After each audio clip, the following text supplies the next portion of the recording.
So my name is Pat Zimmer. I think most of you were here last week. Was there anyone that wasn't here last week? Okay, a couple new faces in the crowd. Welcome.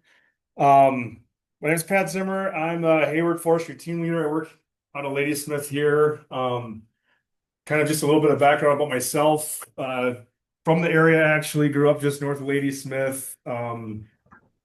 Worked for the Rusk County Forestry Department for about 10 and a half years as an assistant administrator there. So a lot of timber sale administration experience on county forest land.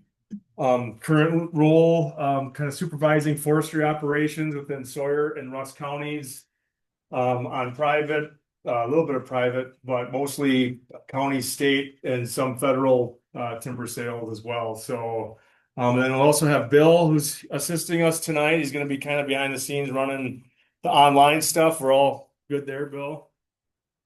And then Ron Weber again is going to be here assisting and really behind the scenes.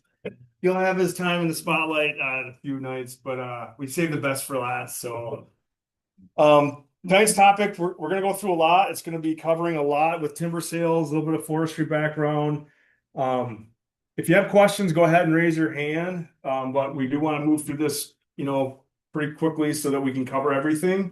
But it's going to be a lot of information. The intent isn't that you memorize everything tonight, but it's just to kind of give you an understanding or a little bit of a exposure to what you might expect with the timber sale if you so choose to have one on your property. And I think the other thing to remember is that you do have other resources, foresters that you can, contact, and we'll have some contact information at the end of the presentation. Our local DNR foresters to have any follow-up discussions, or you can talk to me or Ron after the presentation tonight if you have any other questions that you want to have answered. So things that we're going to cover in the class: managing your woodland by harvesting trees. That's kind of the main theme for tonight.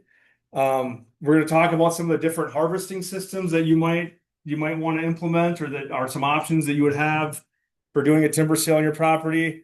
We're going to talk about steps of a successful timber sale, kind of walk you through the process of kind of starting, executing, and then what to expect after a sale is completed. And then very briefly touch on some income tax considerations. And I will just preface this by I'm not a financial expert at all. In fact, most of my experience has been on public land where we don't have to report the tax off of revenue generated from a timber sale. So we'll go through it together. And then I would just highly recommend you talk to your tax professional if you have any questions regarding income generated from a harvest. One of the things, I guess, before we get started, I did see, I think Bill asked the question last week, how many of you have gone through and had a timber harvest done on your property? Is anyone? Okay, couple hands. Okay, a couple hands went up. I did my own. Did your own? Okay, that counts too. If you don't mind sharing, if anyone that has been through the process, what was something that went really well for you during the process, and then what was maybe something that didn't go well or was not planned that was a complete surprise? If anyone is comfortable sharing, without, you don't even have to name names, just as an example. Yeah. In 1991, we had a downburst, and it blew over most of our family's timber. So at that point in time, I quit construction, going forward, put in the woods, because the loggers wouldn't give us anything for it. But the nightmare is cutting wood down, and it's something you have to clean up, and the loggers aren't going to pay you anything for it. They're going to think they can get it for free, and I know they still are that way too. And it is worth a lot. It just takes a little extra time, and it's very, very dangerous. You got to be careful, know what you're doing. Yeah. So that was my experience of. Then I ended up logging for 10 years. Yeah. In other people's properties, and then finally I got out of it and went back on construction. Yeah, so that blowdown, that's something we'll talk about. Maybe one of the reasons you might want to do a harvest on your property. Once that wood is on the ground, you've really lost a lot of your negotiating ability with potential contractors. So that's good. Anyone else have anything, an experience? I had a harvest done years ago, and I had a consulting forester. The logger came in, the head logger was on vacation, And the inexperienced logger was cutting like 4 trees to get to the one that he's supposed to cut. And,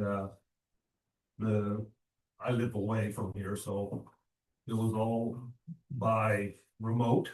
Mm-hmm. So the consulting forester went in and said, cease and desist.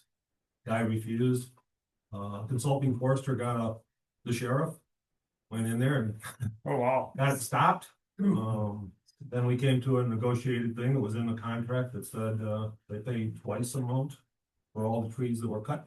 They weren't supposed to be. They weren't supposed to be. And I gave him a break on some of them, but, the vast bulk of them, we said, nope, you're paying a lot. That was a good harvest. Yeah. But you had a contract in place, Yeah, sounds like. it was there. Yeah, well, that's good. And having the contract is a good step, and then making sure you're following it as well. And it sounded like you had somebody watching it. You said you weren't on site, right? No, it was Dave Lee. Yeah. So you had somebody keeping an eye on Yeah, the yeah. process, because we've had it where private landowners that own land up here, but they live in the south, they have their job done, and all of a sudden they come up and they're, wow, they get a big surprise. Yeah. So it's I don't want to jump ahead. It's one of the steps to a successful timber sale. Yeah, go ahead. I've heard stories about performance bonds. Yep. When you sell property, and, cash buyouts. Yep. So, it'll be interesting to hear what's the best.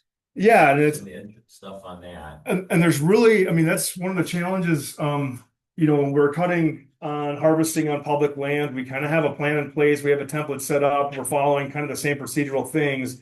So doing this on a private basis, it's really up to the landowner to ensure that all the dots or all the I's are dotted, the T's are crossed. So that's some of the challenges. That's some of the things that we'll talk about tonight too. Because every timber harvest is going to be unique on the property with the landowner and the objectives and everything like that. So, and we'll go into that. So what are some of the reasons you might want to do a harvest on your property? Improving wildlife habitat is a big one. A lot of people, having a harvest done, you're kind of increasing that ecological diversity on the property. Maybe you're breaking up a timber stand, adding some different layers within that forest structure that's going to benefit wildlife. It's going to provide more mast, browse, cover, nesting habitat, things like that. Enhancing recreational opportunities. You'll have opportunities to work with a contractor or forester to lay out maybe in the timber sale design some of the infrastructure, the roads. Maybe you can implement some hiking trails or ATV trails or things like that, ski trails. Improving aesthetics of your woods, that is very subjective. Some people, that's one of the reasons they don't want to have a timber sale done, is because they like to the look of their forest as it is. But as a forester, I love to see a good, healthy forest. I like to see a harvest that was done correctly. Maybe you're cleaning up some blowdown, that really is going to impact the visual aspects of the property. And then one of the major reasons is the income generated from a timber sale. You have that extra income, you can put it back into the property, or spend it on whatever you want. And lastly, a benefit would be to reduce wildfire hazard. This isn't probably something that's as critical here within Rusk County as it is, in some of the sandier soils where you have a lot of pine component in the forest. But what it does do is if you do have like a blowdown instance where you've got a lot of fuel on the forest floor, now that's going to increase potential wildfire hazard. It's going to also possibly make it more difficult to access areas if there is a fire to get to, because you've got roads blocked off and things like that. So having a timber sale can, kind of clean up the forest a little bit, making it more accessible. So why should you consider cutting in your woods? Trees are too crowded. So if you think of a forest that has never been thinned before, maybe it's 80, 90 years old, it's growing, it's got a very full canopy, there's not a lot of sunlight getting down on the forest floor. I have a property like this. It's a property that I own with my brothers, and we've never really harvested on it. So every time I'm in there hunting, I'm looking around, the ground's bare, there's not much browse in there, there's not a lot of habitat for deer or other wildlife. there's really, the trees are growing so tight together, the crowns on the trees are very small because they don't have room to expand. So that's one reason you might want to cut it. Another thing to consider is starting a new forest. Some of our tree species, if you think of aspen, birch, they're not as long lived as some of our other species. So we typically look at an aspen stand at economic maturity around 50 years, depending on the species of aspen. Some can grow longer if it's big tooth aspen. But so if you have an aspen stand that's 60, 70, 80 years old, it's starting to conk out, you're starting to see a lot of mortality, might be time to start it over and, have a clear cut done and then establish a new forest essentially. Maybe you want to favor some species over others. If you've got an oak component in your stand, you want to see an increase of oak. Oak needs some sunlight to grow, so you might have to open up some areas to get some new oak established on the property. Ron, what are some other ways to increase some species diversity through a harvest? Other ways? Yeah, like other examples for promoting species that you might want in your forest. Well, I mean, are you looking at like harvest methods, like doing? No, but like let's say you don't have any pine, you want to cut an area, clear an area, and plant some red pine. Another example of getting some species. And then ultimately promoting a healthy and sustainable forest. A lot of times we're doing timber harvests. If you're planning it out with a forester, you're going to be removing a lot of trees that might be, poor form, poor quality. We typically look at removing the trees that are a higher mortality rate or more likely to be, coming down. Maybe they're susceptible to wind throw. They've got a lot of defect to them. So you're harvesting those trees that are maybe at a higher risk, and then you're putting the growth that would have been in those trees into the healthier trees that you left on the site. So some things to keep in mind is that your forest is changing whether you like it or not. We think of our forest that we might own, like we want to keep it in that perpetual state of just being of what it is, right? But the forest is always changing, and the rate at which it changes is really dependent on disturbance. It could stay pretty much the same for 20, 30 years, and you have a wind event or something like that, or a fire, it could completely change the forest landscape. So the commercial harvest is a way for you to kind of plan out how you change your forest with certain objectives in mind to better meet the goals that you have. The changes to your forest after harvest can be dramatic. If you think of an aspen stand that's being clear cut, it is definitely going to be dramatic, and you're going to change that landscape for the next 30 to 40 years. Probably where a lot of us are at in our lifetime, those are things that we have to consider. How much longer do we have to enjoy what we have out there? So those are things that might come into play when you're weighing options and how you can harvest your forest. So just going over a brief intro to the forest process. We talk about forest succession. Forest succession, if you think of it, it starts with a disturbance. Basically could start from basically bare ground or, pretty much nothing there on the site. And as time moves on, as the graphic indicates there, is that you start moving into this forested stand. So I think a lot of what we're looking at on your property is where is your forest in terms of succession.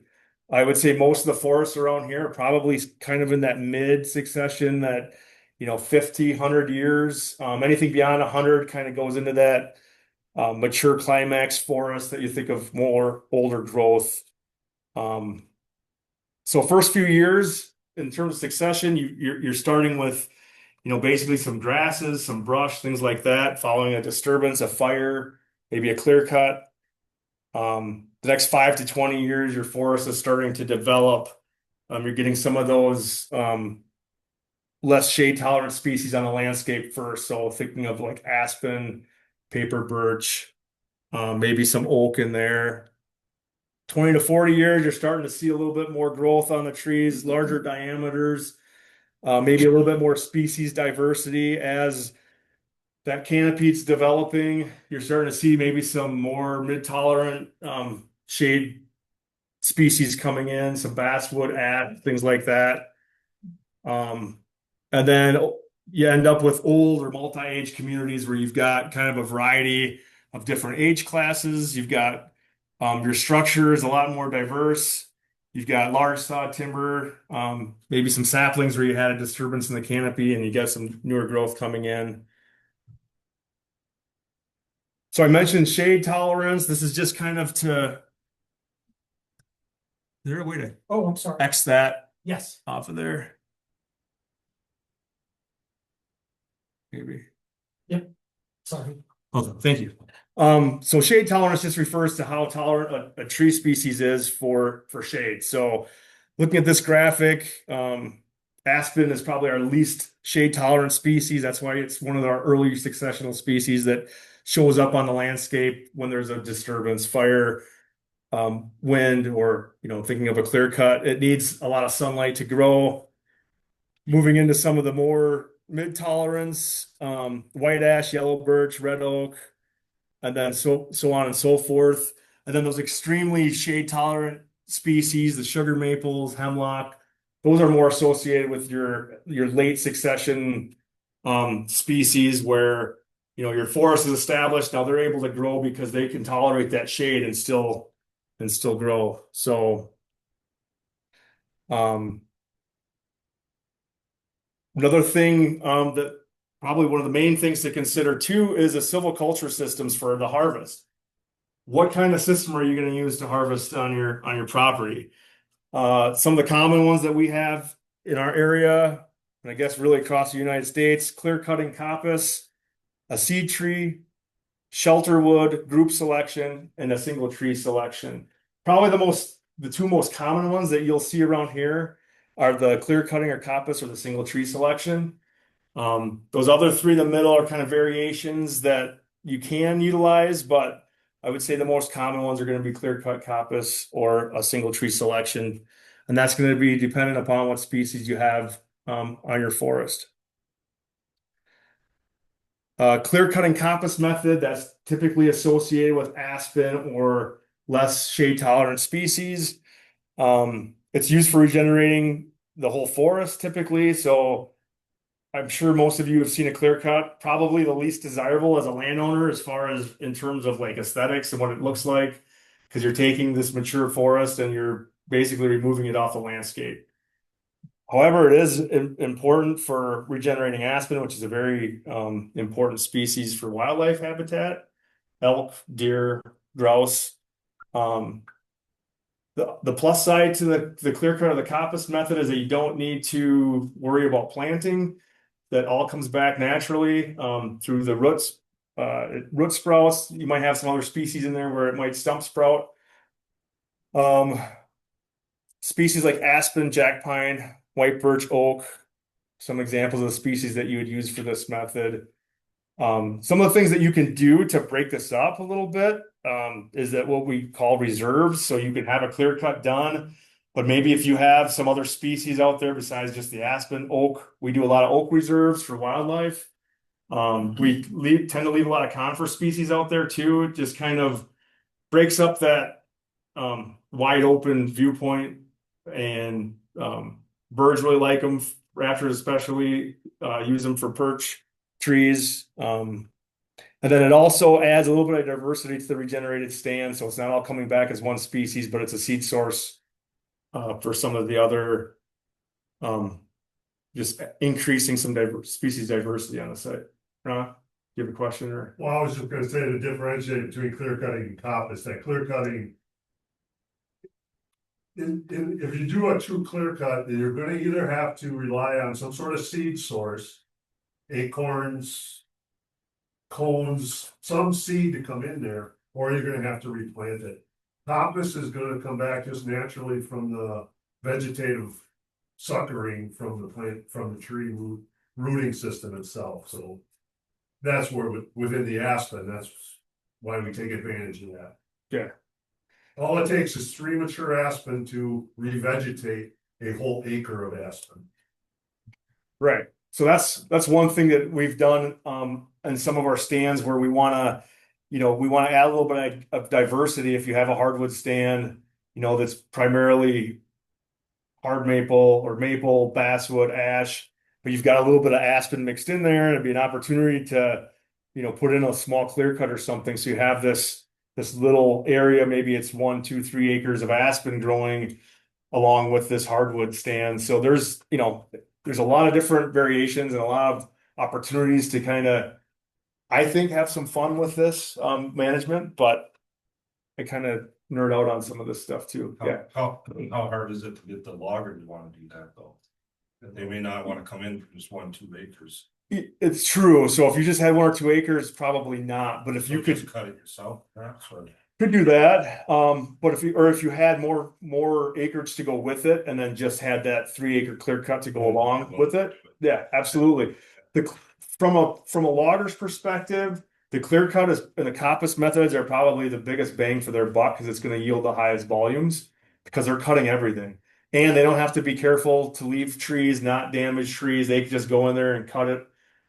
So it's really, the clear cutting coppice method is very economically advantageous, but you also want it to fit the species that you have on the site. So I would recommend it obviously for aspen. If you have a hardwood stand where it's, you're trying to maybe grow some quality saw timber, then you wouldn't want to do that, the coppice or the clear cut.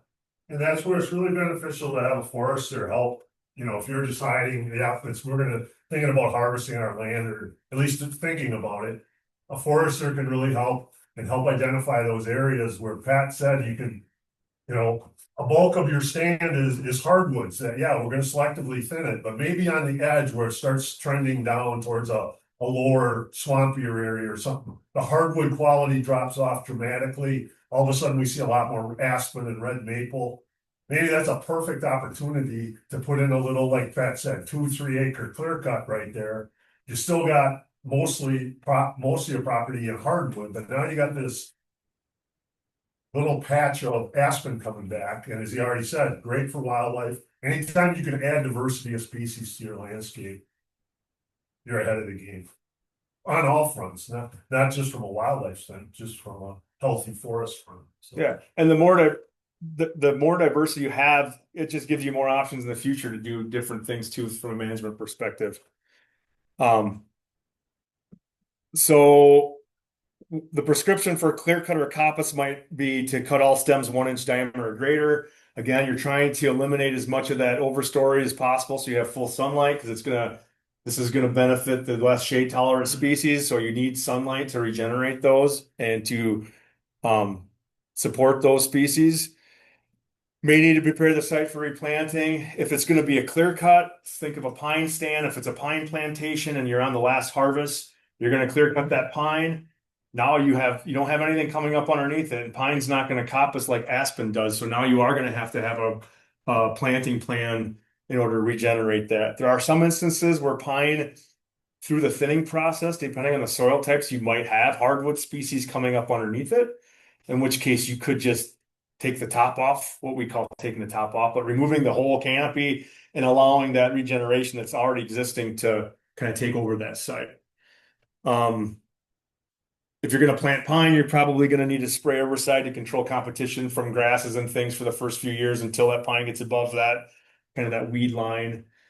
Might also have to protect from, bud capping for deer browse, but and then clear cutting coppicing at rotation age. And again, rotation age is basically the age at which you're going to start that stand over again. So for aspen, we call it about 50 years. Once your aspen's about 50, that's kind of our baseline rotation age. Doesn't say you can't thin it a little earlier, even as early as 35. But what's that? Thin it at 35? No, clear cut at 35. Yeah, sorry.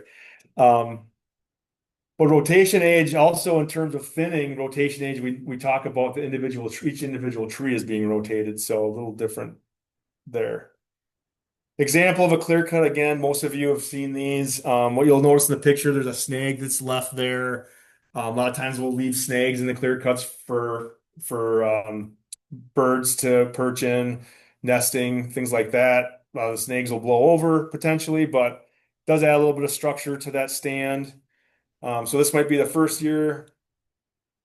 This looks like maybe the second, third year it's starting to regenerate. You can see all the new growth coming in there. Then I think this here is just an example of a stand that was replanted with a pine mix, probably Jack white or Jack and red pine maybe there. Seed tree method, not as common, but basically you're starting with a mature stand of trees. It's gonna look similar to a clear cut, except you're gonna have more of what, like the reserves there, and those reserves are intended to be a seed source or a seed bank. We've implemented a few of these types of harvests just in case we weren't quite sure if we were gonna get a good regeneration because maybe the original stand wasn't as heavily stocked as what we would want to see. So we leave a few of those seed trees kind of as an insurance policy, that will, if we don't get it from the root sprouting or the stump sproutings, that we also have a seed source to help add some numbers to the site there.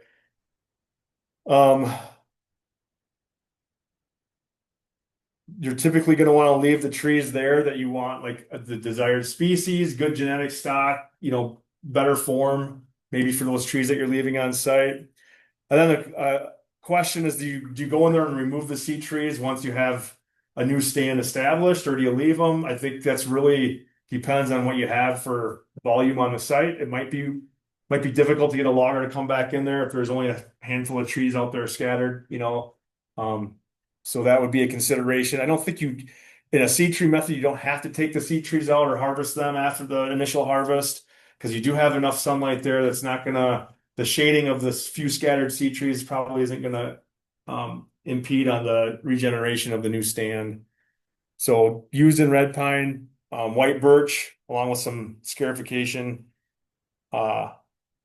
which is where you're basically just taking the equipment in there and you're scuffing up the ground, because birch and oak need mineral soil for their seeds to land in order to regenerate properly. So here's an example of what it might look like before, and that's what it looks like after. So you can see the trees are kind of evenly scattered, spaced in that harvest, and left there to provide seed to regenerate the stand. Again, it's going to look a lot different. So, as a private landowner, may or may not be something you want. It's also going to be dependent on what you have there to start with. Shelter wood method is similar to a seed tree, except that you're going to be leaving a more dense stand there. You're going to be using those as more of a kind of a shelter to provide. You're going to be providing some seed, but you're also going to be providing a little bit of shade so that you're promoting more mid-tolerant species, basswood, maple, ash. And then typically the shelter wood, you do remove the canopy after the harvest, because you do want to eventually, once you have that new stand regenerated, you do want to open that up and allow it to, you're releasing it, allowing sunlight to get down to the new seedlings that you have there growing. So to look at that might be what you're starting with. You can see in the shelter wood versus the seed tree, it's a little bit more dense after the first cut. So then in about 5 years, you start to see that new growth coming in there. So usually 5 to 7 years, we'll do an assessment and kind of do a seedling count, see what we have there. If we have adequate seedlings, then we might decide to take the top off of that. The key to that is make sure, if you do have it logged, that your logger is taking care not to damage a lot of the new growth, which can be challenging sometimes. Group selection. It's not one that I do very often. Ron, have you done group selections much? No. Yeah. Basically, you're starting with a mature stand, removing trees in small groups at different time frames. I think it's not as efficient to me, because as you can see here in the example, the aerial view. So at the first harvest, you're taking out those 3 patches. After 25 years, the next one's probably not as efficient if you had a logger just go in there and maybe do a couple of different harvests there. However, it does break up the aesthetics, so I think some landowners like it because it breaks up the aesthetics of it, leaves trees where you can keep a deer stand in, or kind of, breaks it up a little bit more. Probably from an economical perspective, may not yield as much of an income, but it's another consideration. And then lastly, the single tree selection system. Again, probably the other most common system that you'll find around here. It's regenerating and maintaining what we would call an uneven age stand. So an even age stand would be like an aspen stand. It's all growing at the same rate, the same time. It's established at the same time. So that entire stand is about the same age. With the single tree selection, you're going in there, you're removing, you're marking trees, you're removing trees of all sizes, and you're doing it about every 15 to 20 years.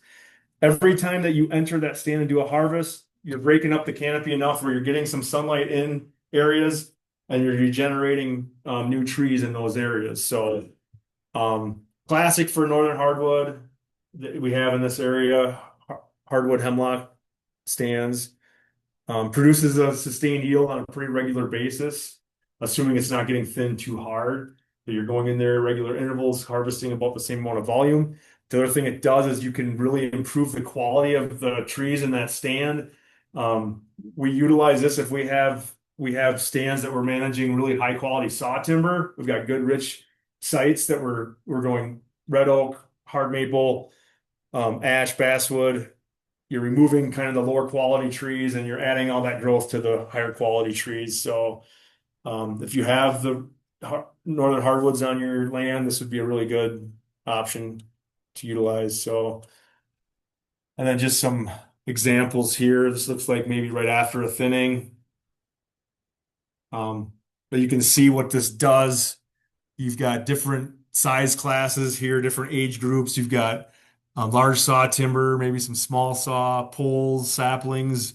You've got new growth coming in. It really adds a lot of diversity to the structure of the forest. It's beneficial for a lot of different wildlife species, tropical birds, right?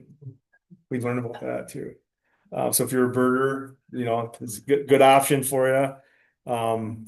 But a lot of diversity and then there's an example of this, what that canopy gap, it's not really opening it up a lot, but it's enough to get sunlight down to the forest floor.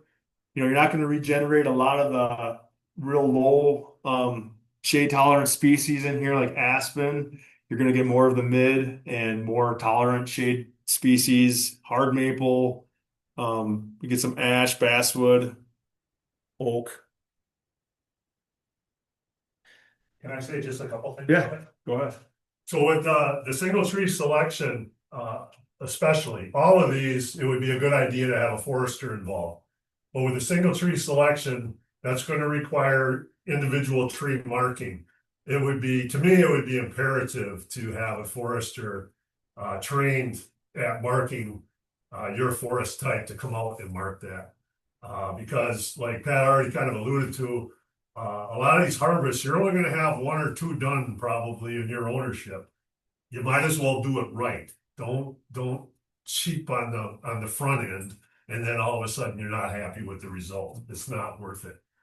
Another thing about these single tree selections, I got a couple of hard maple discs here. This one's 1.5 inches in diameter, and this one's 2.5 inches in diameter. How old are these trees?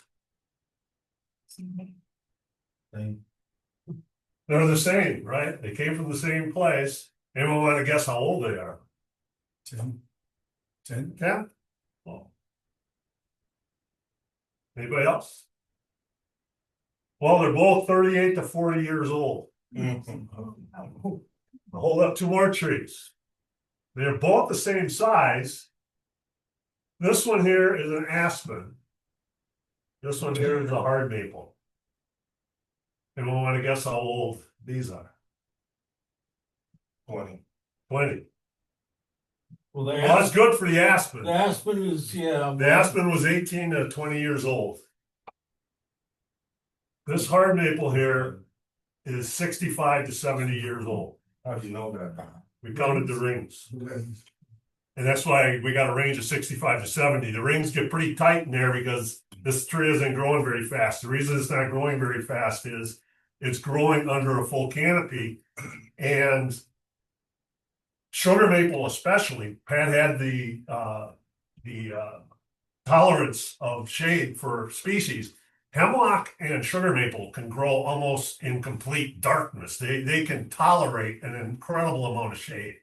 But this tree was growing in the understory, not really thriving. It was just surviving. Every year it could put out leaves. They could put on a minuscule amount of diameter growth, but it wasn't really getting big. It needed to get released. It needed some trees to be taken out. Would that tree have any potential if it was released at 65? Good. That's the question. It may, how it's going to respond, right? It may not respond very well at that point. What do you think, Pat? I mean, Pat, we don't know. I I think mean, it depends on the site. I think on Right. better sites where it's more nutrient rich, that those trees will still respond to that release at 65. Yeah. I'm hoping so because our trees on my property are probably 90, but I think those on those really rich sites they will still respond to that. And what's interesting with what Ron's telling you, when I worked for the county, I went back some of our timber sales that they have been thinned 3 times, and I saw a tree that was cut, and you could look at the rings and you could see where almost where each entry of the harvest that tree was released, and the rings would get really wide, and then they would start to get narrow and narrow and narrow as the crowns start to close back in, and then we'd have another thinning, and then all of a sudden the rings would get really wide again because it had room to grow. So it does make a difference. And those periodic thinnings, that's why it's important, as those crowns are so tight that you give them room to grow. The other thing I'll say too, Ron brings up a really good point with the marking and having a forester go in there and market. I've talked to loggers and they've said they would like to, and every logger is different, of course, but the loggers I talked to said they'd really like to cut it if it's marked because that takes the decision making out of their hands. So when they're sitting in their equipment, they don't have to sit and look at every tree, and loggers are doing a really good job. They want to cut it right too. But if they don't have those trees marked, now they have to, I don't know if any of you have sat in a processor, but it's really hard to see out of those things.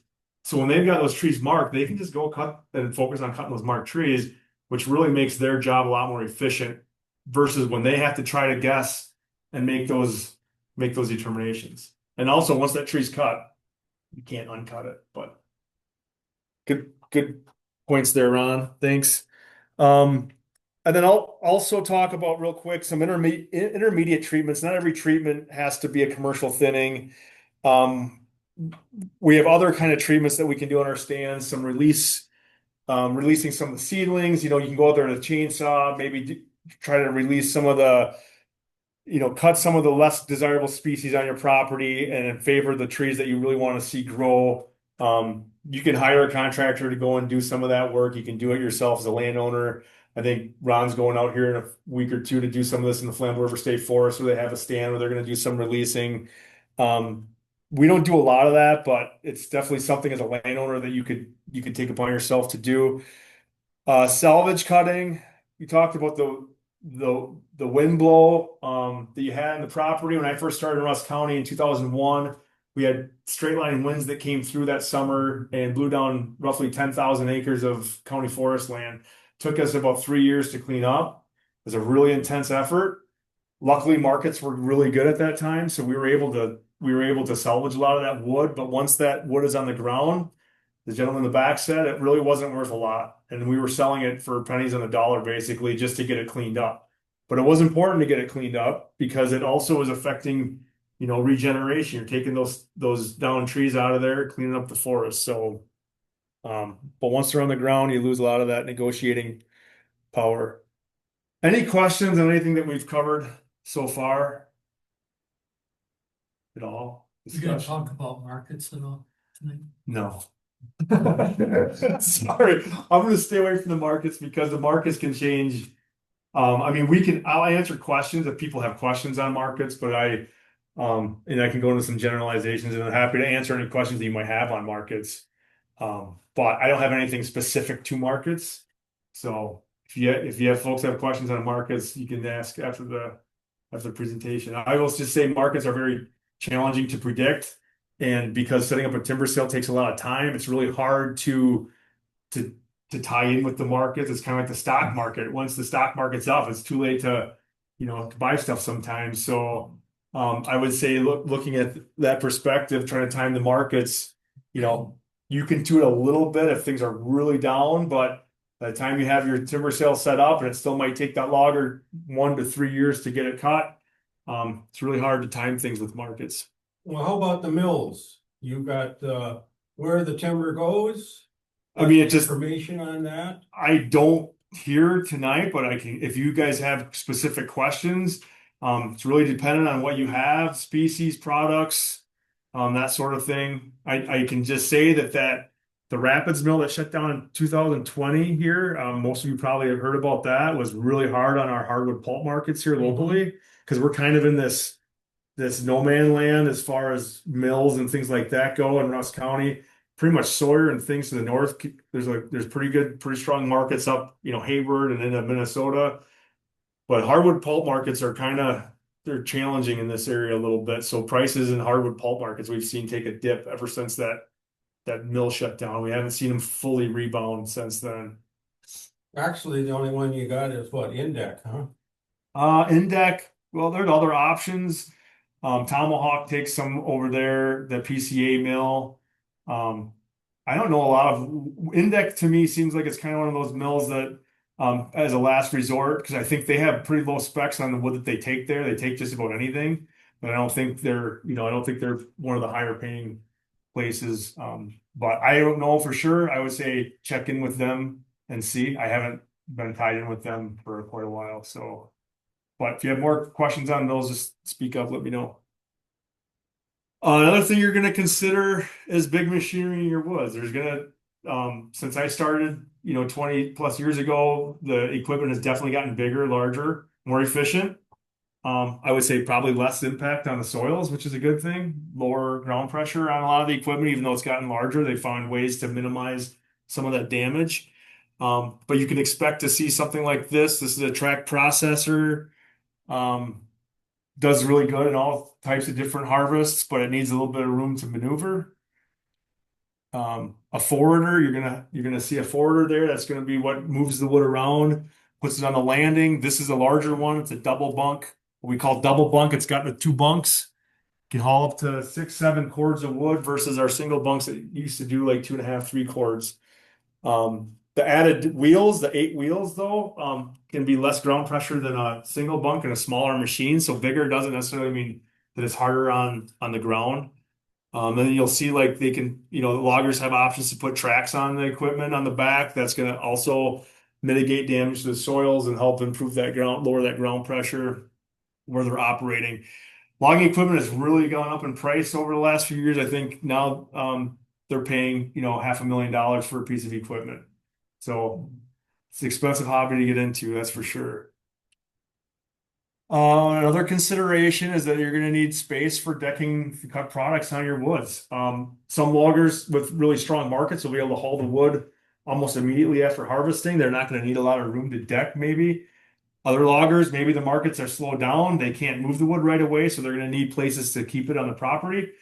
Good opportunity to work with the forester or the logger to look for opportunities where how this could benefit you as a landowner.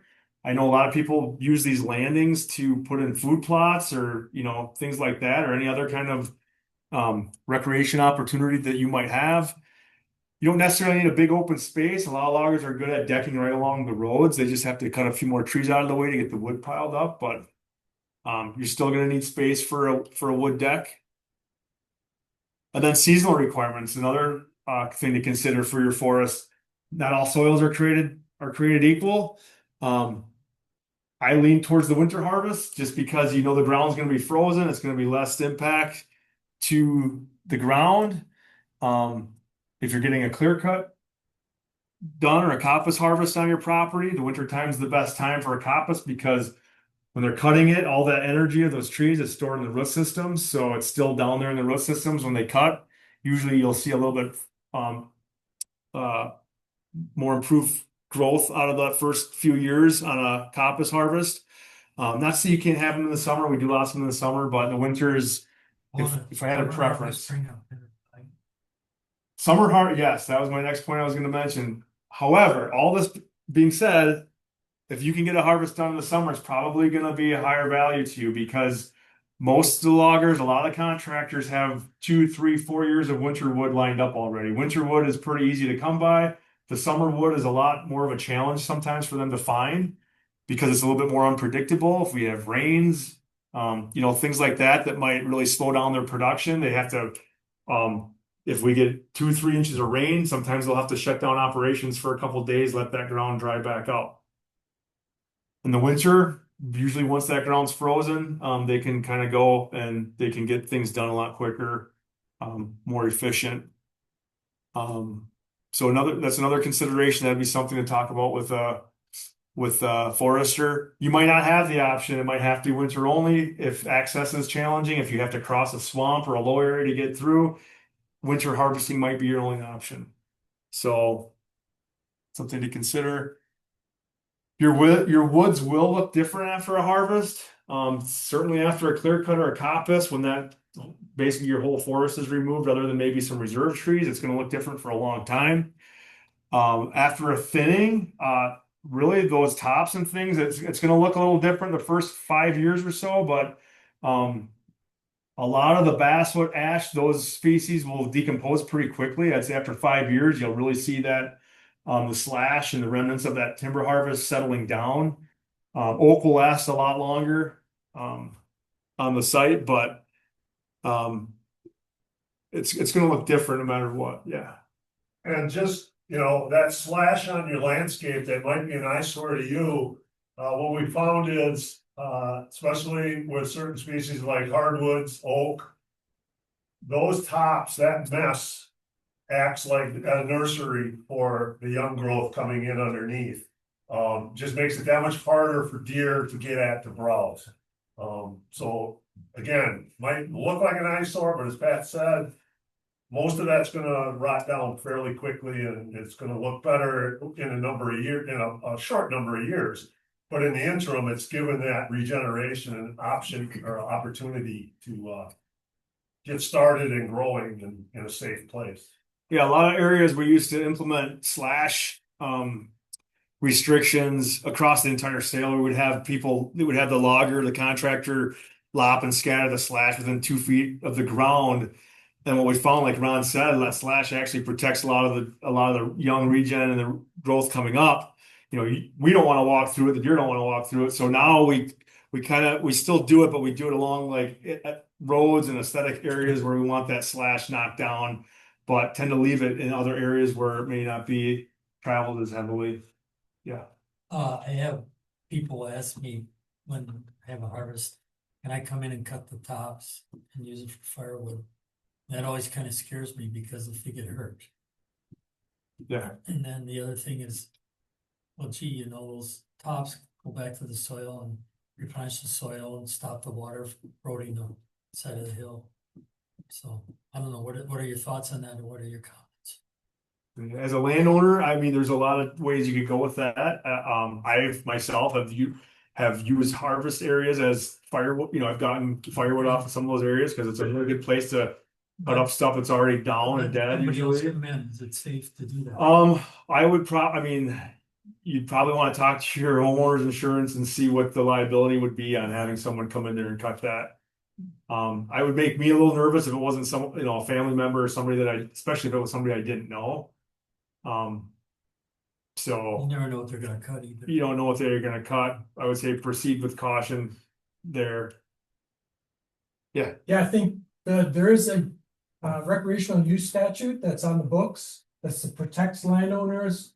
But if someone asks to come on your property to do a test like that and they get injured, I think it does not protect you in that case. I think you might be liable. So it's everybody wants to be a good neighbor and be friendly, but I'd say protect yourself first, because we live in a society that's people will sue you for just the wrong thing. So protect And yourself. just because they shouldn't, or they lose, they still can copy. Yeah.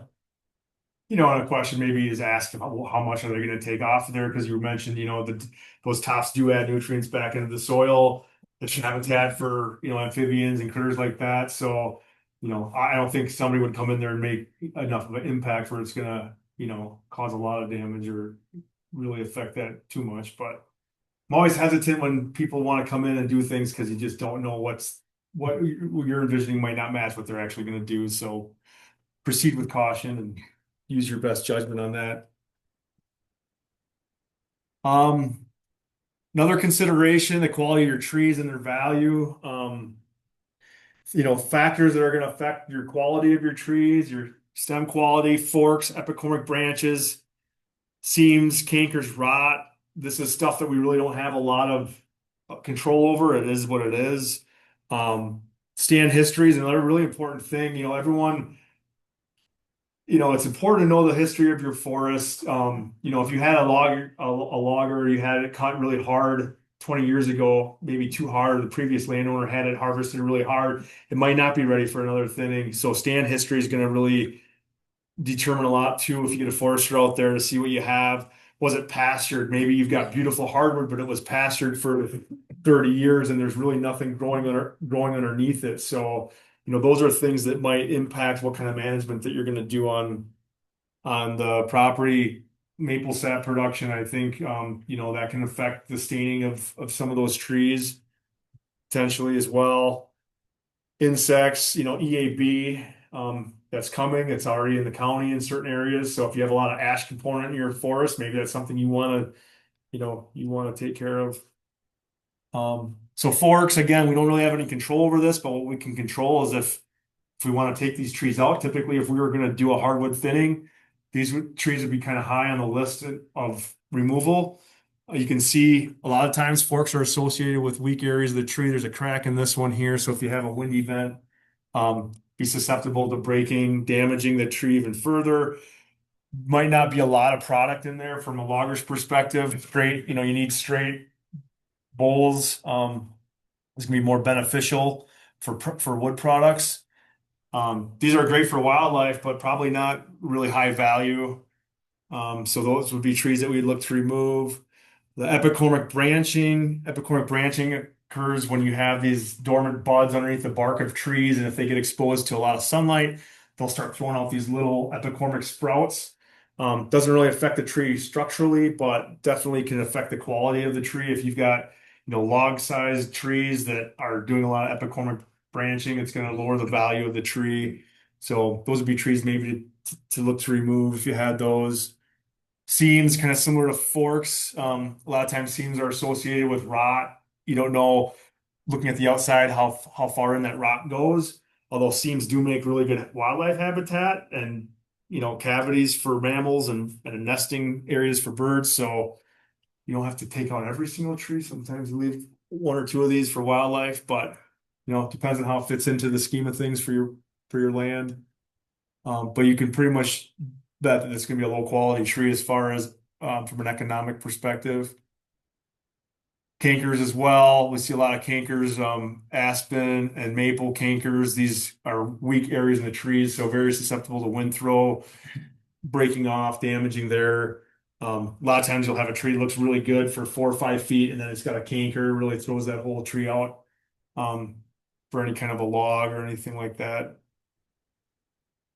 Rot, pretty self-explanatory. If you get a lot of rot in a tree, it's not going to be worth a whole lot.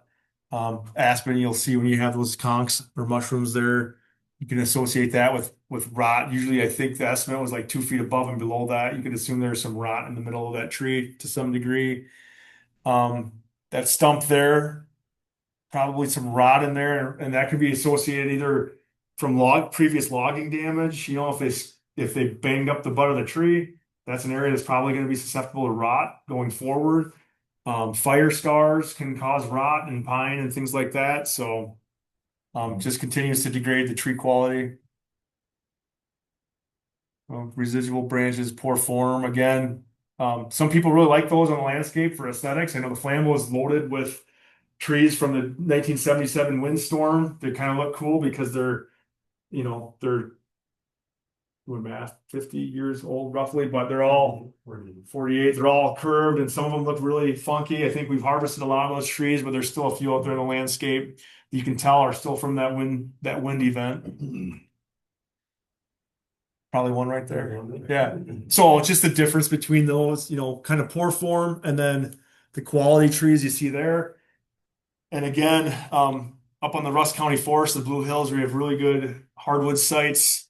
Those are the trees that we were, taking out when we were doing our thinnings. So we've been thinning them. Some of those stands have been thinned 3 times, going on 4. And we're promoting those large, nice, straight, trying to get veneer wood products out of those logs. I don't know if any of you have been up there, up on the Weirgore Road or some of those areas, but some beautiful, beautiful hardwood stands up there that we've been able to manage over the years. So just kind of a graph here looking at saw timber quality. You're starting with pole timber, and the intent of like a hardwood thinning is that you're taking out the lower quality trees, adding growth to the higher quality trees that have good form, good structure, very sound. And you're working it up this graph, moving it from a grade 2 small saw timber, medium saw timber grade 1, and ultimately trying to grow some large saw timber veneer in those stands. Obviously, you're not going to get that in an aspen stand, different wood product, but in a hardwood stand, that's what you're shooting for. And if your forester was marking it, you can see this kind of maxes out at 24 inches. Anything above 24 inches, not that you'd have to cut it, but economically, you're kind of maxed out on the benefits from an economic perspective. So we, looking at economics when we're thinning stands, if a tree's over 24 inches, a lot of times we'll look at those first to maybe take out. Not that we always do, but we're looking pretty hard at those trees because they kind of reach that economic maturity. Take those out. Hopefully we're releasing a pole tree, pole or small saw timber to kind of add growth to that. And just, you have to recognize that not all soils or sites or properties are gonna be able to produce that graph. You might get stuck at small saw timber grade 3 log. Yeah. Not every site, and I think that's a common misconception among some landowners, is they envision this picture in their head of what they want, and what they have to start with might not be capable of giving them that. So that's a good place to start with your forester is what can this site produce? And doesn't take long to look at a site and know, like, yeah, you can grow really good quality hard timber here based on the soils, based on some of the indicators, what we call indicator species, some of the shrubs that are growing in that site, but they're not all going to grow old hemlock hardwood stands on every site that we have, unfortunately. There's been plenty of sites that I've been on, I walked through it. The hardwoods in the stand are very low quality, and then mixed within the hardwoods are aspen that look just beautiful. They're 70, 80 feet tall, 14 inches in diameter, and just straight as an arrow. The land is sort of screaming, I can grow really great aspen here, or really crummy hardwoods. And so that's why it's nice to be able to notice that, plan accordingly. So other factors to consider, we talked a little bit about the markets for the different species. Aspen typically sells higher than our hardwood pulp markets. The different species of logs, I've seen that kind of fluctuate, but typically in this region, oak and hard maple have been kind of the higher priced log species. The winter versus summer wood we talked about. Summer is probably going to give you a little bit higher value if you can get it cut in the summer. But then you risk maybe a little bit higher risk for damaging some of the soils there. You have to be a little bit more careful.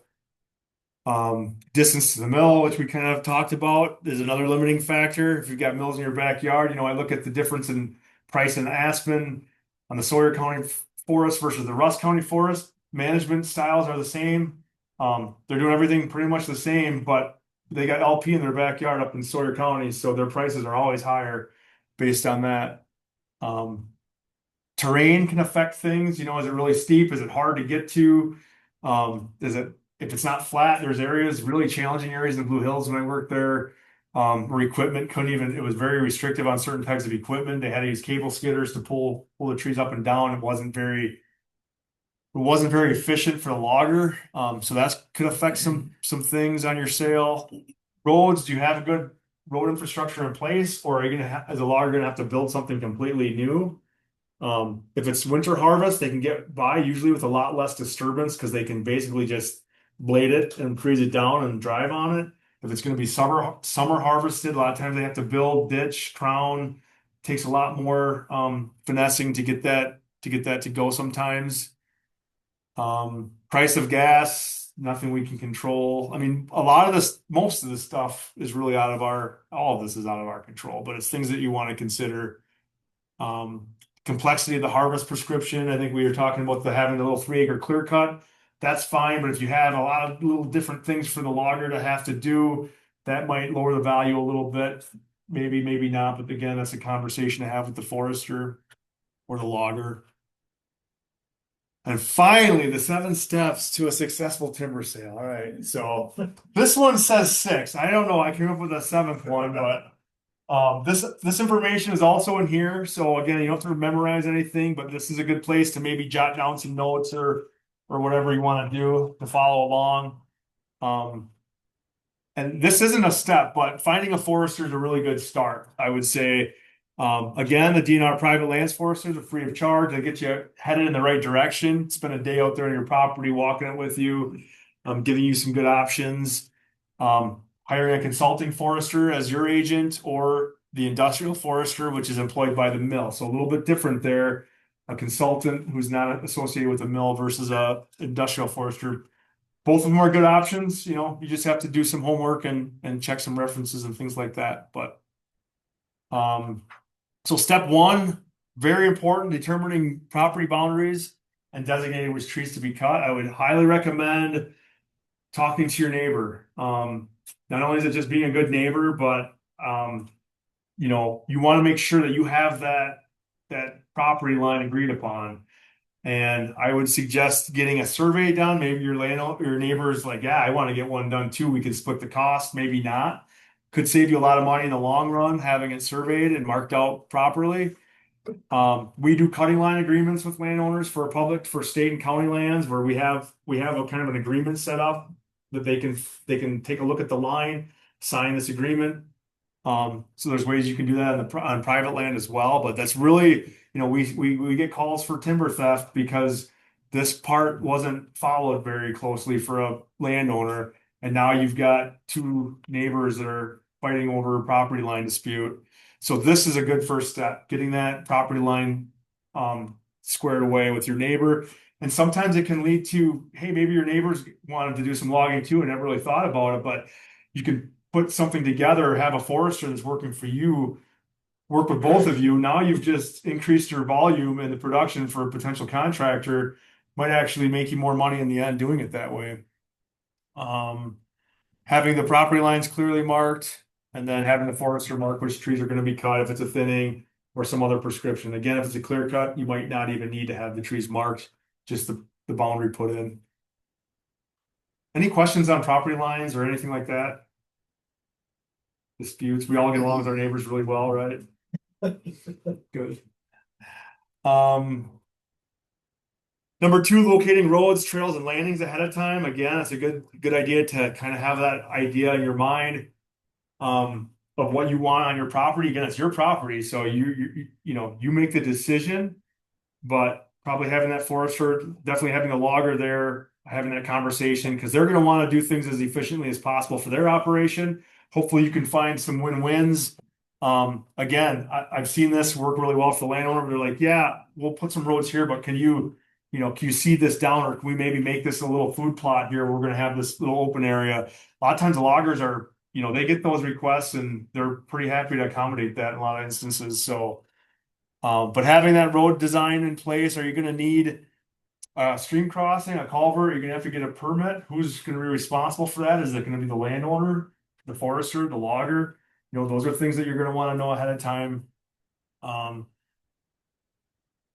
Following Wisconsin BMPs for water quality, making sure if you do have a road put in there that it's following Wisconsin BMPs. If you have questions on that, we've got resources too that we can get you information for Wisconsin BMPs. Most loggers are trained in that. They're going to understand, they're going to know. Foresters as well. Having the value appraised. Step 3, timber values are going to vary by species, product, location. you can go online. A good starting point to me is you go online and you can look at the county, Sawyer County, Russ County, see what the county's timber sales have been going for. Good place to start. It's not going to be a one-to-one match. It might be apples to oranges depending on what you're trying to have done on your property versus what they're having done. But talking to a forester, talking to the county forester, those guys have a lot of information there. They strictly work on the county forest, but they also they're tied into the markets pretty well. Sometimes even more than us, I think, because they're doing a lot higher volume of harvests on the county forest. But the forester will have knowledge of the current markets. It says don't reveal appraised values to the bidder. So if you're going to bid this out, you kind of want to have your minimum set of what you want, but you don't have to have that displayed to potential bidders. But you do want to have the appraisal to evaluate your bids. Where after you have your property or your stumpage appraised, where are those bids or where's the offer coming in? Is it pretty equal? Is it a lot higher? Is it way lower? So just having that as a starting point, basically. Selling the timber, another huge step. This is very, this can be very simple. It could be a handshake with the logger. I don't recommend that. Sometimes that works really well and it's fine. A lot of times it doesn't. So what we're suggesting here is that you kind of develop a prospectus. And I think that's what this is here, the sample prospectus, part of a prospectus from the Marathon County Forest. It's listing the species, products, pricing. There's some descriptions of what, restrictions on for that particular sale. This is something that a forester, a consulting forester will be able to do for you. We don't as DNR foresters do this for private individuals, but this is where a consultant could come in here, set this up for you. This would be a question to ask when you're shopping around for a consulting forester if they do these. So in the prospectus, you're talking about the ownership area, the map. You're showing if there's, this one's indicating some private lines here, probably. You've got different harvesting prescriptions lined out here, showing the roads. It's going to have your species, estimated volumes, how much you are estimating is on the sale, bid requirements, due date, road building and equipment restrictions. If you might have seasonal restrictions on here. Maybe you've got a lot of oak in your stand and you don't want to harvest due to oak wilt concerns. So you want to restrict harvest. We do a lot of restricting our harvesting April 15th to July 15th. We don't want loggers in there banging up trees because that enables that oak wilt to infect our oak. So a lot of our oak stands, we put in restrictions for seasonal restrictions based on that. How do you want the payment to be made? Could be in the prospectus. Do you want to down, 10% down of the total value of the sale? And then leaving a provision to reject any or all bids. You want to be able to make that final determination yourself, whether you want to accept a bid or not. You don't have to accept a high bid, but you want to have that kind of spelled out. And that's the exact same example that you have there in the prospectus. So methods of selling timber, really, there's two. I'll try to turn this up. Two major methods for selling timber. There's the lump sum and the scaled product sale. I'm partial to the scaled product sale. We'll go through both of these. Lump sum sale is a lot more efficient. It's basically you're selling the standing timber as is for one particular amount based on an estimate of the volume that's there. That estimate is usually based on your determination, but the logger is going to go in there, the contractor is going to go in there, and they're going to make a determination of what that volume might actually be. But it's usually one or two payments, so they could pay it all up front, $100,000, here you go. Then they're going to cut everything by the prescription. And where I see this continue or could be a potential issue is that maybe you only estimated half of what the actual volume is on that sale, but that's part of the lump sum is that you get what you get based on that estimate.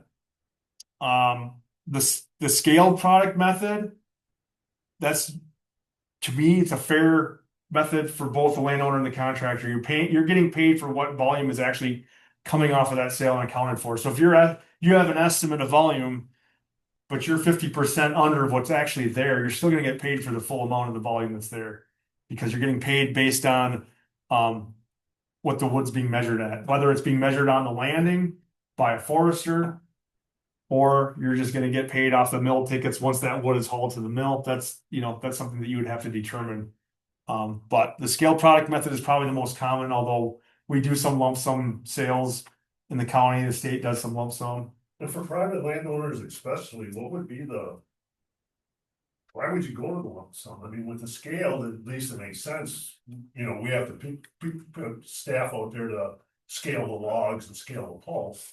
Where it would maybe make sense is there's low cost to administering the sale because you don't have to scale anything, you don't have to track tickets, it's just you get paid. You could get paid up front, you could make that determination like I want the lump sum right away before anything's even cut. So there is some benefit to that. I see it being a benefit where it's maybe a lower value sale and you just want to get this area cleaned up. You've got a black ash swamp that you just need, you've got EAB coming in and you just want to get this thing done. So there's some value to it being a very simple process, but I like the scaled method because it accounts for every stick of wood that's on that sale. Is the lump sum better for the landowner if there's some really valuable trees in their cut and there's a potential for them to become damaged when you hit the ground? And he doesn't have to worry about that. It could be, I've heard absolutely. that from walnut fighters. It could be, yeah, especially something like walnut where every single tree is going to be very high value. And yeah, once it's paid for, now it's on the contractor to get that out. But where I've seen that work in opposite is if, the logger maybe is got it for a certain amount. Now they're utilizing their utilization really goes up because every little bit that they can get is going to be extra money in their pocket potentially. The lump sum, they might leave some. They might, it really depends. There's a lot of, There's no market for. yeah, lump sum, they might leave, but does it matter if you got paid a certain amount for what you wanted? But yeah, the scaled method to me I like it, I'm comfortable with it, But that assumes that every load is scaled correctly. that's assuming you're getting paid for every load that's coming off your property. That's the word there. We want to assume every logger is on the up and up and everyone's doing the right thing. But yeah, that's part of what, another part we'll get into the sale administration is you're assuming that every stick of wood that's leaving that site is being accounted for. Yeah. So, which is And that's why the lump sum takes care of that. You don't have to worry about that. correct. Once that lump sum is paid, you don't care if it's, I'm happy, he's happy. Right. Or she's happy. Yep. But where I see it being an issue is a lot of times we underestimate the volume in a stand of timber. Sure. And, like I said, we've done timber sales where we've underestimated by half the volume. I mean, that's a lot of volume. We don't do a lot of those, but it has happened. So, again, sticking with selling the timber, the bid process. So there's a lot of different ways you could sell it. You could sell it just going direct with a contractor. You could bid it out to a whole slew of contractors. You could bid it out to just a handful of contractors. The bidding process could yield you a little bit more. You can still pick and choose, which contractor you ultimately go with. But if you have a contractor that or is really reputable, is going to do a good job. I've done a little bit of consulting before I worked for the state. I would work with some contractors, or I would recommend some contractors that I knew they were going to cut it. It's going to be done in 1 year. They're going to be in and out. You're going to get paid for every stick of wood because they're very reputable. They might not be the highest priced contractor out there, but they're really conscientious about the job that they're doing out in the woods, taking extra care, not to rut, not to damage trees. So to me, as I talk to the landowner, I said, that's worth a lot. That's something that you want to consider. So, but the bidding process, I think, can yield you a little bit more possibly. Different ways to bid. You could do a sealed bid where they have to turn a bid into you by a certain date, certain time, and you're going to open them all at once. Oral bid where they can just, call you up on the phone and give you a bid. Negotiate it like you were talking about with a, one-on-one with the contractor until you find one that meets your needs. But again, a forester, a consulting forester can help you with this. In industrial forestry, you're not going to have to worry about it because they're going to be representing a mill and they're just going to be the ones to handle everything. So that's another option that you could go with. Just some reminders. You want to be fair and courteous to all potential. We just want to be fair and courteous to everybody, right? So neighbors, landowners, foresters, But you want to compare the bids, check references. Again, that's a very important one is check on references. And then make sure you're getting a signed timber sale contract. Another very important step to this. Can you cut your timber without having a contract and have it go great? Could. It's possible. I wouldn't recommend it. The written contract is going to protect both the buyer and the seller. So it's really protecting both by setting those expectations ahead of time of what both parties can expect in this transaction. So some of the key elements, the contract, liability, again, responsibilities that we talked about. You want to make sure that your logger or your contractor is properly trained, has safety, has liability insurance, which Bill was talking about last week. It's going to set the terms of the sale. It's going to set, how long do you want this contract open for? We typically do a 3-year contract with our loggers, but maybe there's a reason hey, it's 1 year. I need to get this cut now. You have 1 year to cut it. If they agree to it, they're held to that standard. You can extend it to 4 years, but 3 years is probably pretty reasonable. The bid price, that's also going to be listed in the contract. What we've done with state county, we have a 3-year contract. If we need an extension for various reasons, we might have in the contract that they have a 15% increase of their stumpage if it goes to a 4th year. Allows them to get an extra year, but it does benefit the landowner too, because as that money's not coming into your pocket, you're missing out. Again, property and sale description, terms of the payment. I've heard stories. Not all contracts are created equal. I think you guys have an example here of one of these handouts with a contract. I would say definitely go through that. There's also examples on the DNR website, forestry website. But there's verbiage. I mean, some of these contracts that a contractor might give you might only be 1 page and a couple paragraphs with very basic information. I've heard a horror story where one logger had a contract that said, the final payment will be made to the landowner once the last load of wood is hauled. They never hauled the last little load of wood, never left the landing. So technically, by the contract, they didn't have to make that final payment. So I would say that's an exception, but it's just an example of things that are out there. Not all contracts are created equal.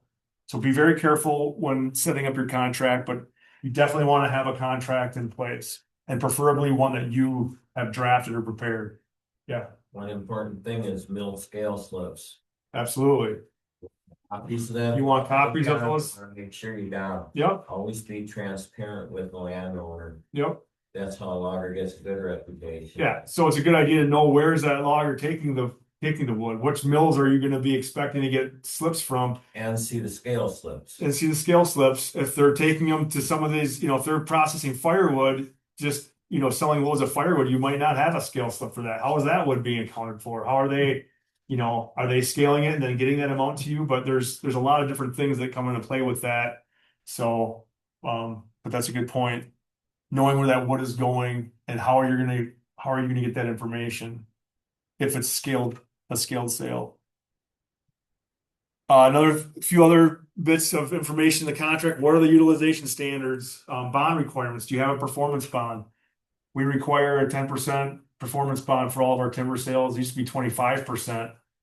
It was 15% at the time of the bid, and then the successful bidder would have to come up with an additional 15%. So we've lowered that. I think it's 10% now.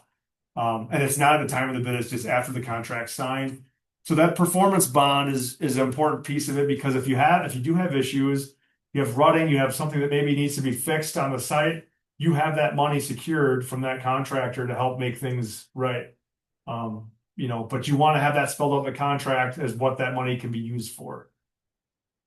Utilization standards, we typically go to a 4-inch top on our utilization. If a logger buys the stumpage from you and the markets go to hell, they might leave a lot of wood laying in the woods that should be getting utilized, but they don't have the markets for it, so they choose not to utilize it. Well, now you're out that money because that wood's not being utilized. So the contract will specify, this product needs to go to a 4-inch top, or the logs go to a 10-inch on the small end inside the bark diameter.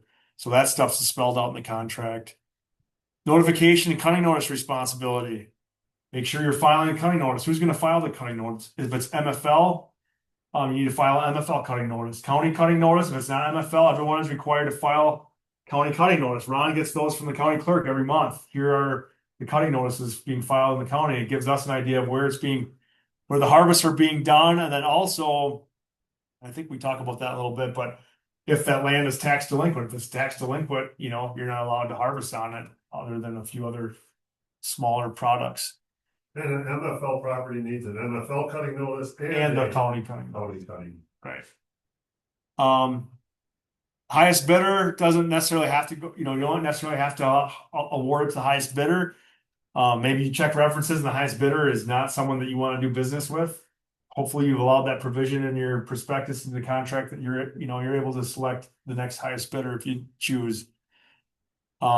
Training and education, most of our loggers are required to go to, I think they have 8 hours of continuous education and forest management. So they should have those certificates. They should be able to show you that they're certified. Ask about their experience. And again, check references, and don't just check references. Try to check references that are going to be similar to what you're going to have done on your property. If you're doing a hardwood thinning, you want to see what they did in a hardwood thinning that may be similar to yours, So I would say that would be a good idea to do. And then make sure they have the proper insurance, workers' comp. If they've got other subcontractors working for them, or liability insurance. So if they get injured while they're harvesting on your land, they're covered. I was told that the sales on government land are usually higher Higher value. than for the private landowner. It can be. I mean, it depends, but one of the benefits like a county or state sale is that the contractors, a lot of them do business with the county or the state on a recurring basis, so they know what to expect. The sales are marked, everything's set up. So it actually protects the contractor also.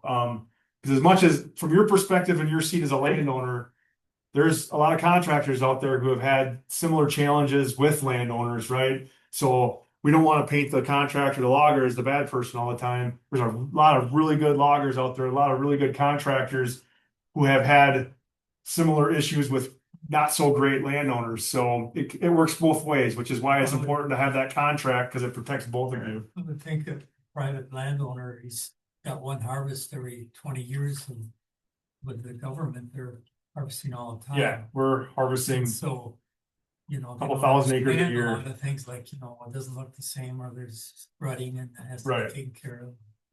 Yeah. And expectations are different, right? The government, the state, county, they know what they expect from the contractor. The contractor in turn knows what to expect. And that's where I've heard from the contractor, the logger's perspective, landowners, this is what this class is trying to give you a little bit more of a perspective, because there's landowners like, oh my gosh, this was not what I was envisioning. And, it's not good for both parties. So, So again, we've covered a lot of this, what to look for in a logger, equipment, make sure the forest type that you have matches their equipment. They're going to know that. The forester's going to know that.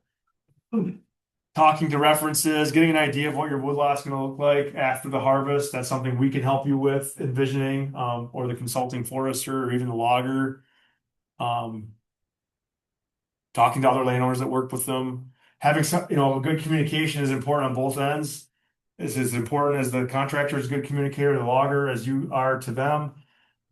So a lot of issues can be mitigated through good, frequent communications. Proof of insurance, we talked about that. So be wary of timber theft and fraud. Again, checking references. Going on, I think I mentioned this one last week, going to the Wisconsin Circuit Court site, typing in not only the contractor's name, but also their business name to see if there's any outstanding issues, or if they've got a string of violations. That's something that's going to be an open record there in that website that you can find. Don't rely on the logger prepared contract. Some of them might be really good. I'm sure some of them are. Some of them aren't. It's always, I think, in your best interest to have the contract, be the contract holder, and drafting that contract that's going to fit your needs. Being visible on the site, very, very important. Step 6, monitoring the sale. I know it's difficult for some of you that might be absentee landowners and relying on foresters to kind of to take a look at things for you, which is why it would be important to have a forester. When I work for the county or the state up here on our timber sales, we try to get out there at least once a week.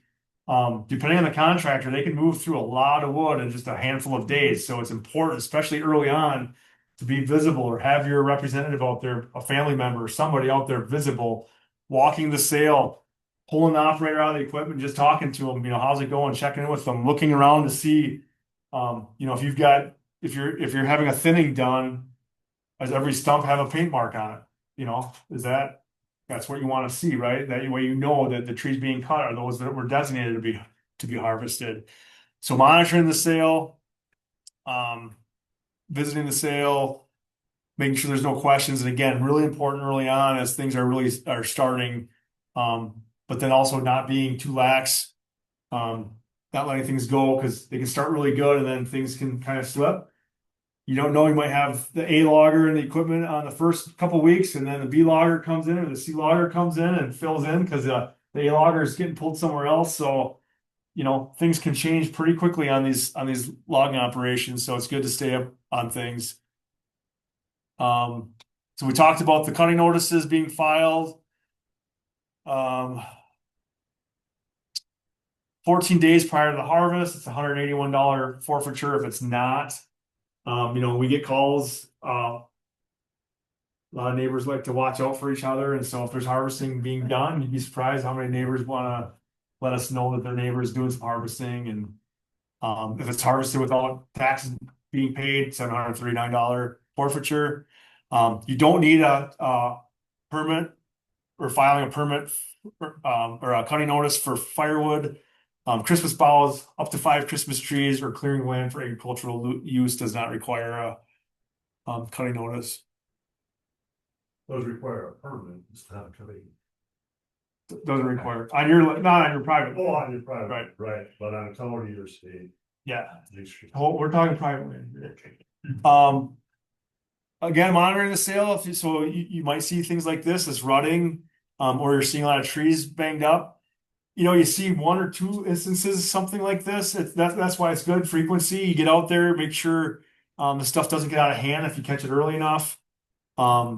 But I've been on sales, like I said, where it's high production. They've got maybe 3 processors out there, 3 forwarders. I mean, they're cutting hundreds of cords a day, and things can really get elevated quickly. So to have a contract in place where you're specifying, you don't want to see rutting. It's not allowed, excessive rutting, compaction. The residual trees aren't being damaged. Again, going back to that rot that we saw, probably from an old logging wound.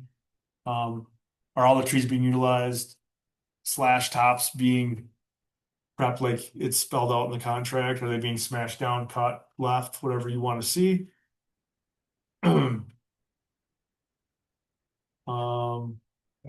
Yeah. And just real important, because you said it, and maybe not everyone realizes it. When a tree gets marked, it should be marked so the logger can see it at, eye level or up where they're sitting in their processor. But you also want to make a mark on the stump of the tree down towards the ground level. Yeah. So, And I've had contractors tell me like, well, it'll save paint costs if you don't mark the stump. Well, if I'm not marking the stump, why would I bother marking the tree? Because as much as I want to trust you, when I come out here and I see stumps, there's no paint on it, I can't tell if that tree should have been cut or not. So mark the stump, mark the tree. Yep, those guys are sitting pretty high up in their equipment. We want the paint marks up high, visible, preferably so they can see it from any angle of the tree. We do like a north and south face of the tree. We do slashes. Some people do dots, but if you're coming in a side of the tree, they might not see it. But your forester will be able to help you with that. When you're requesting all this stuff and being really finicky, especially if it's government and you're a certain forester in that government, won't they kind of shy away from you because you're too hard to deal with? That's what Maybe. worries me, because I have more than one piece of land. And, Yeah. all of a sudden, you don't want to deal with him. Well, it depends. I mean, they understand. The contractors understand a lot of it, There's right? a reasonable amount. Yes, there's a reasonable amount, and I think that's where they get it. Like I was saying, sometimes the landowners they don't maybe understand as well, and they can go they can elevate things where, That's why I think it's good to have a good consulting forester. yes, I would agree. So after the harvest, step 7, just the post-harvest administration, making sure all of wood has been paid for. You get all the mill slips that you need. All the products were sorted that you specified in the contract and the prospectus. Payments were made on time. Was that followed wherever you had in your contract? Did they make the payments? Maybe it's 14 to 21 days. That's pretty standard.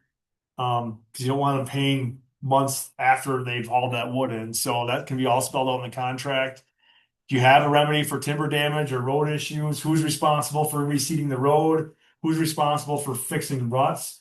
We typically say the road needs to be in as good or better shape as it was found before the harvest. So, we're running out of time, thank goodness, but I'll really quick talk on the federal income tax considerations. So that's something you're going to probably want to talk to your tax preparer, your financial advisor prior to even the harvest. Like, let them know you're planning on this. What are the steps that you need to take in order to, file this correctly or claim this income? You're supposed to know the basis value of your timber prior to the harvest. So you'd have to have somebody kind of setting that value ahead of time, expressed as $1 per acre. Best done right away when you purchase the woodlot, but a lot of you probably are sitting on woodlots that you've owned for 30, 40, 50 years. So, but you can still get that basis set.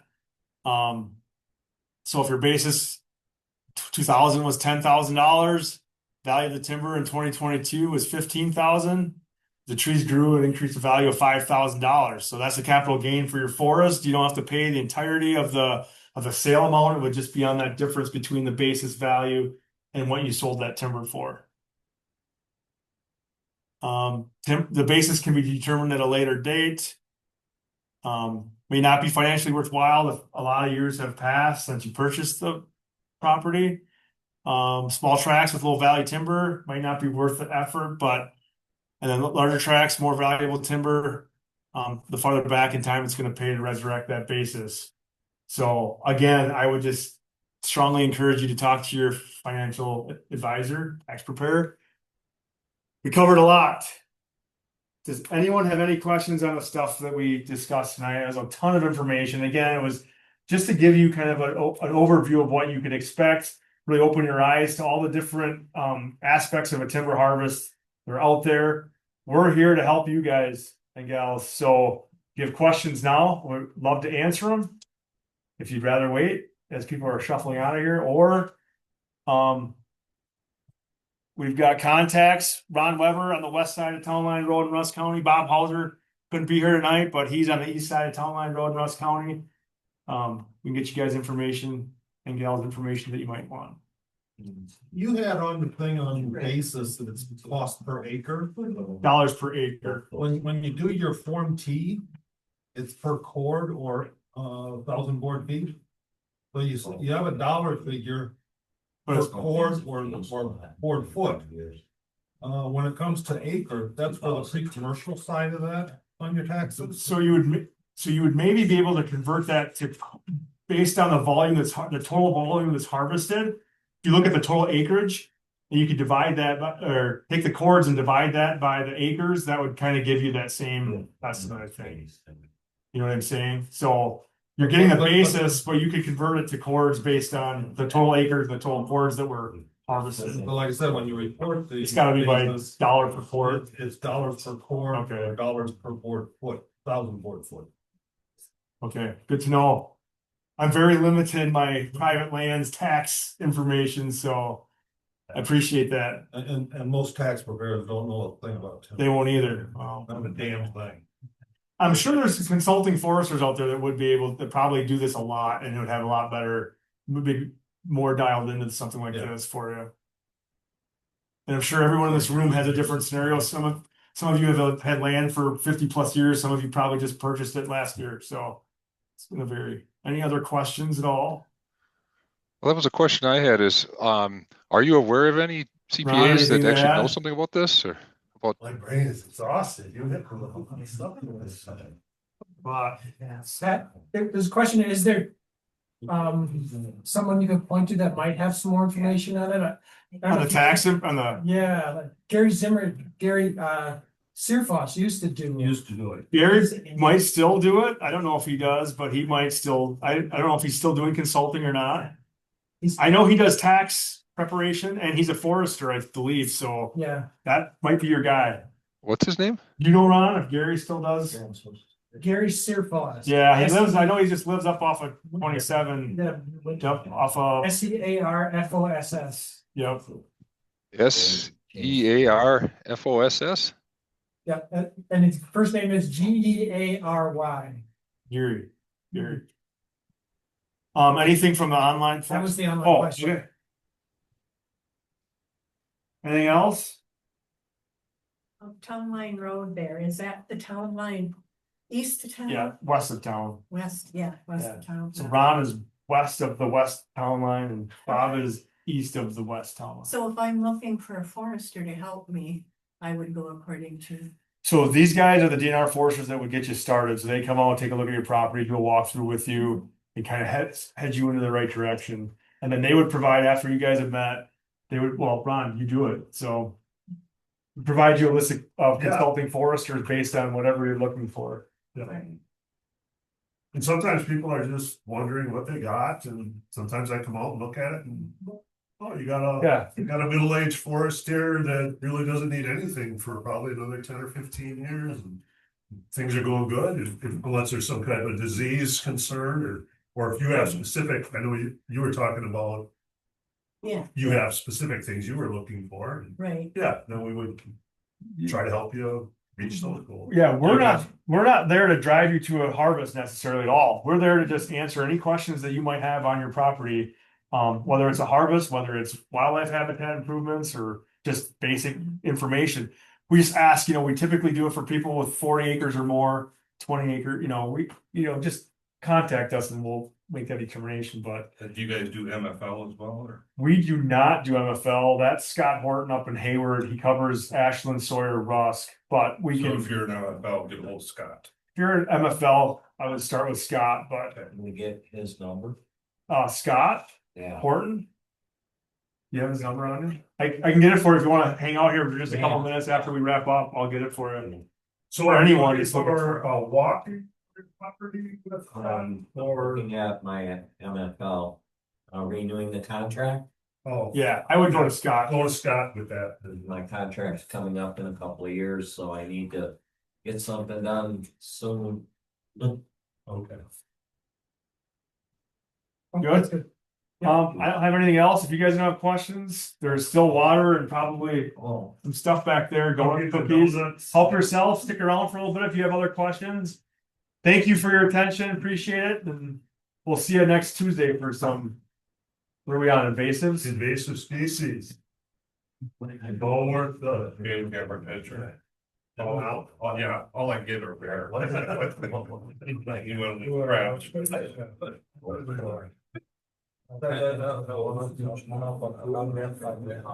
Very interesting, Pat. Hopefully we helped answer. I didn't know if you had questions on your. Yeah, right.